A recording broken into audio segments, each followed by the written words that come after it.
I'm winding up with this, and I will give you an assignment. The books have run out of print, so you will have to borrow from those who have. In that, I will just mention something related to Africa first, before I come to Uganda. It says, this is a prophecy on Africa. It says,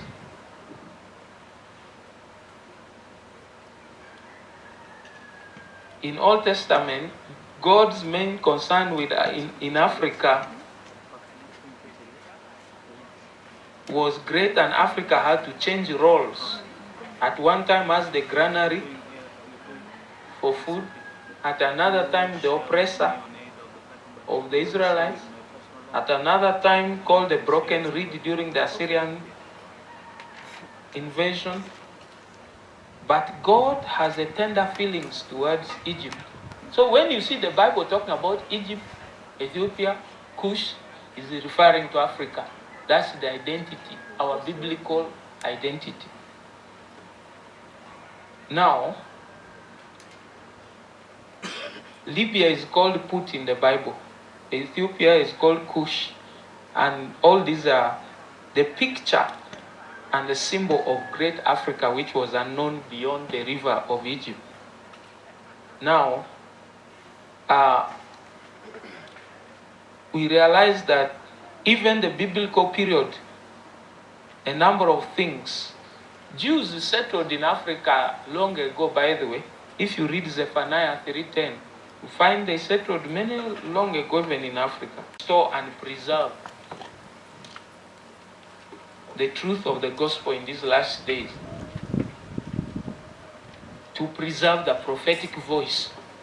Remember, Ebed-Melech, an Ethiopian, is the one who saved Jeremiah's life from the pit in Jeremiah 38. Now, Africa is to raise up people whose voice, whether in the prophetic or in discipling, will reach to the ends of the world. But in the Bible, we needed to see our true identity if we are going to respond in this time. One, Africa is a wealthy place. Very wealthy. Exodus 12 and 35 will show you that Israelites came out with wealth from Africa. They plundered the Egyptians. Africa is a place of refuge. Abraham, in time of famine, Genesis 12:10 to 20, he ran to Egypt. Jacob, during famine, in Genesis 42 to 46, they went to Egypt. Jesus, when Herod wanted to kill him as a baby, in Matthew chapter 2, verse 13 to 23, they took him to Egypt. So it's a place of refuge. Number 3, Africa is a training ground. Genesis 39, Joseph was trained in Africa to manage the resources to plan against the famine. Genesis 41, he took charge in Egypt to manage the abundance. Exodus 2, verse 1 to 11, Moses was born, raised, and trained as a leader in Africa. Joshua was born in Egypt and raised up as a leader, trained in Africa. Number 4, a wife called Asenath, daughter of Potiphar, priest of On, who then she produced Ephraim and Manasseh. We are their uncles. Those two tribes. Those two tribes of Israel, we are their uncles. Then Genesis, First Chronicles, chapter 7, verse 20 to 27, tells us that Joshua comes from Ephraim. Joshua, who took over from Moses, comes from Ephraim. He was a fighter. That African blood entered him strongly. Moses, in Exodus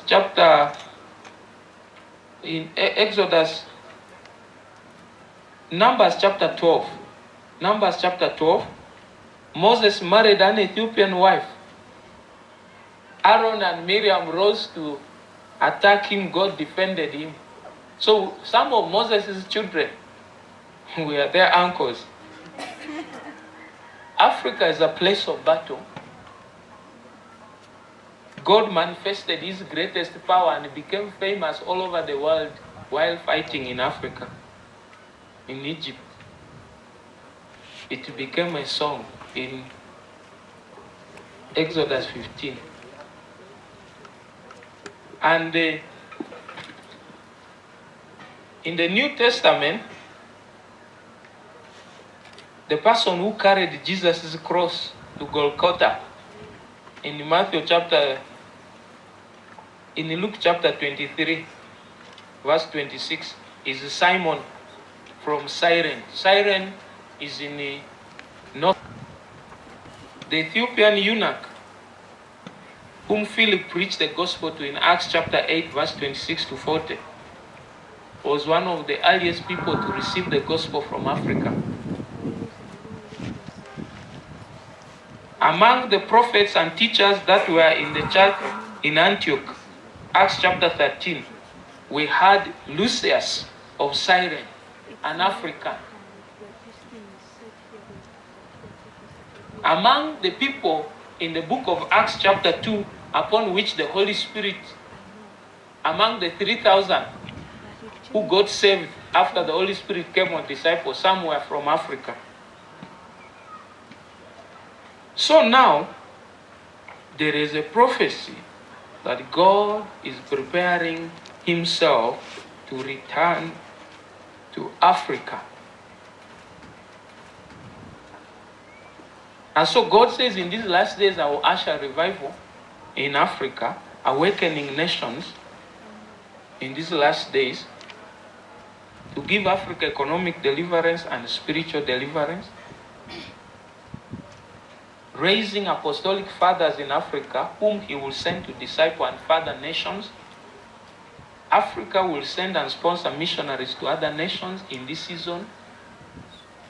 God is raising prophetic ministries in Africa to spearhead and lead revivals. There will be massive soul winning and church planting. Says Africa is my midwife for tangible supernatural things to be done. Now, that is so deeply spoken about Africa. But God has spoken too about Uganda. You find in this book.